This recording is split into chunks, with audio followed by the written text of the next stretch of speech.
देखिए, बरतानवी दौर में तामीर होने वाली मुल्तान की सबसे बड़ी और पुरानी इमाम बारगाह।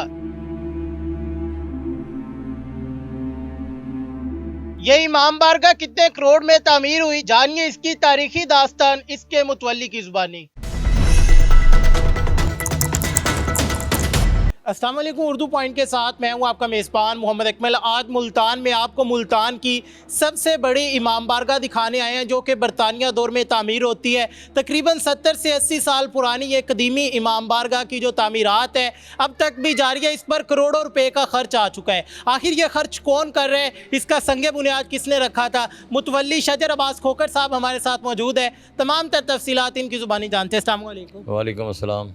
शजर अब्बास साहब, बताइएगा कि आप कितने अरसे से इस इमाम बारगाह के मुतवल्ली हैं, कितना टाइम हो गया? ये पहले इस इमाम बारगाह के जो मुतवल्ली थे मेरे वालिद मोहतरम जनाब मलिक इरशाद हुसैन खोखर साहब थे।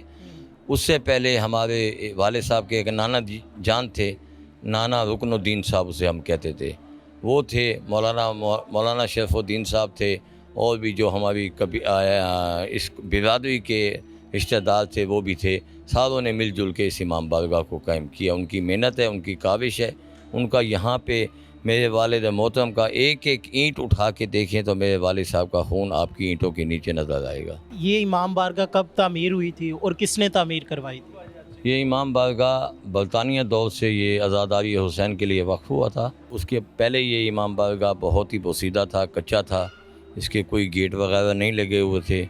बिल्कुल ये 70 से 80 फुट नीचे ये एक गहरा खड्डा होता था जहाँ पे हमने आज़ादारी की संग बुनियाद रखी है। हाँ, उसके बाद ऐसा आहिस्ता आहिस्ता आहिस्ता इसकी संग बुनियाद रखते गए, फिर अपनी पोजीशन पे आया। उसके बाद जब पोजीशन पे आया तो फिर भी कुछ गेट लगे थे, कुछ नहीं लगे थे। उसके बाद इसे दोबारा हमने गिरा के शहीद करके हमने दोबारा इसको तामीर कराया। अब तामीर हुए हुए तकरीबन 10 से 15 साल हो गए हैं, अभी भी ना काम हो रहा है, कंप्लीट नहीं है। मुझे ये बताएं कि इसके तामीर करने वाले जो कारीगर थे वो कहाँ से आए थे? पाकिस्तान से थे या बैरून ममालिक से भी आए? पाकिस्तान के थे। तो जो हमने नक्शा लिया था या आर्किटेक्ट था वो ईरान मशहद के शहर का था। तो ये तामीर हुई है, इसकी तामीरात पे कितना खर्चा आ गया? अभी भी ये ज़ेर तामीर है? इसको अब तो तामीर जितना ये तामीर हुआ हुआ है, ये हमारी ये इस टाइम 10 से 15 करोड़ रुपया लागत आ चुकी है। बाकी ये और भी लगने हैं, तो जितने भी लग रहे हैं सिर्फ एक का नहीं, तमाम जो हमारे अहले तशी हैं या अहले सुन्नत जमात के लोग आज़ादारी करने के लिए आते हैं या सुनने के लिए आते हैं, हर मुसलमान भाई का इस इमाम बारगाह में शाना बशाना हिस्सा है। तो इस इमाम बारगाह का जो रकबा है वो कितना है? तकरीबन 1.5 मरला है। इस इमाम बारगाह में जो मटेरियल इस्तेमाल हुआ है, क्या क्या हुआ है और वो कहाँ से मंगवाया गया था? ये जो टाइल इमाम बारगाह पे लगी है गोल्डन टाइप की, ये तो हमने चाइना से मंगवाई थी। बाकी जो भी मटेरियल है कुछ कराची से आया है, कुछ लाहौर से आया है, कुछ मुल्तान से आया है। तो इंशाअल्लाह ताला अपने मंज़िल मकसूद पे किसी न किसी टाइम ये पहुंच जाएगा और मुकम्मल तामीर हो जाएगी। इस इमाम बारगाह की जो तामीर है वो कितनी दफ़ा हुई है और बाद में इसकी जो तज़ीन और आइश का काम है वो कितनी दफ़ा हो चुका है? ये जब का ये इमाम बारगाह कायम हुआ है उस वक्त से लेके आज तक ये 30वीं मरतबा इमाम बारगाह की तामीर हो रही है। इस इमाम बारगाह में जो गोल्डन टाइल लगाई गई है जो चाइना से इंपोर्ट हुई है, उसकी जो मुद्दत है कि कितना टाइम वो गुजार जाएगा? तकरीबन 100 साल की लिमिट दी हुई है। तो इंशाअल्लाह ताला अभी तो 8 से 10 साल हुए हैं, तो अभी तक तो कलर उसका वही है जैसे सोना गोल्डन कलर का होता है। तो अभी ये पॉलिश नहीं हुआ, जब ये पॉलिश हो जाएगा तो ये हमें महसूस होगा, आवाम को, आने जाने वाले लोगों को पता चलेगा ये सोना लगा हुआ टाइल नहीं लगी। कहाँ कहाँ से लोग यहाँ पर ज़ियारत के लिए आते हैं और उनका क्या रद्द-ए-अमल होता है? ज़ियारत के लिए मैं चैनल को क्या बताऊँ, इस इमाम बारगाह पे पूरा पाकिस्तान आता है। चारों सूबों से लोग इस आज़ादारी में शाना बशाना हिस्सा भी लेते हैं और आज़ादारी करते हैं। तो एक हमारा एक प्रोग्राम ऐसा है जिसे हम यौम शहादत इमाम हसन कहते हैं, उस पे ऑल वर्ल्ड यानी कोई दुबई से आ गया, कोई बहरीन से आ गया, कोई कतर से आ गया, कोई अबू ज़ैबी से आ गया, कोई कहीं से आ गया, ईरान से भी आते हैं, करबला से भी आते हैं, शाम से भी आते हैं। पाकिस्तान के चारों सूबों से यहाँ पे आवाम आती है।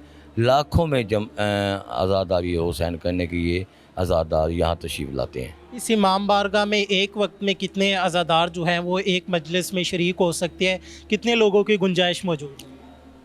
गुंजाइश तो इमाम बारगाह में देखी जाए कम है। गलियों में, रोड पे हम बिठाएं तो तकरीबन 60,000 70,000 سے پلس عوام ہوتی ہے اس امام بارگاہ پہ، اور جو ہمارے محرم کے بعد پروگرام ہوتا ہے وہاں لاکھوں کی تعداد میں لوگ شرکا ہوتے ہیں۔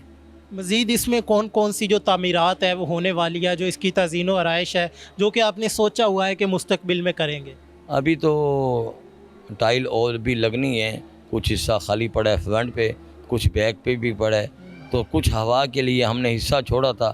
آج کل کے موسمی حالات نے ہمیں اجازت دی ہے کہ جو امام بارگاہ کا درمیان والا حصہ ہم نے ہوا کے لیے چھوڑا تھا اس کی مجبوراً ہمیں چھت ڈلوانی پڑ گئی ہے۔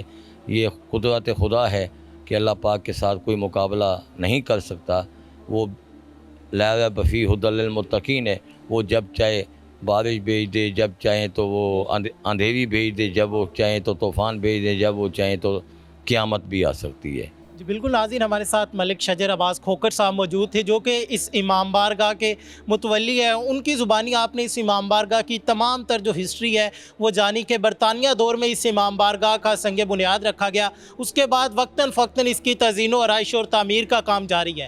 ان کا کہنا ہے کہ اب تک اس پر کروڑوں روپے کا خرچ آ چکا ہے، اور یہ کسی ایک بندے نے نہیں بلکہ تمام جو عزادار ہیں انہوں نے مل کر کیا ہے۔ اپنے میزبان محمد اکمل کو دیجیے اجازت، دیکھتے رہیے اردو پوائنٹ۔ اللہ نگہبان۔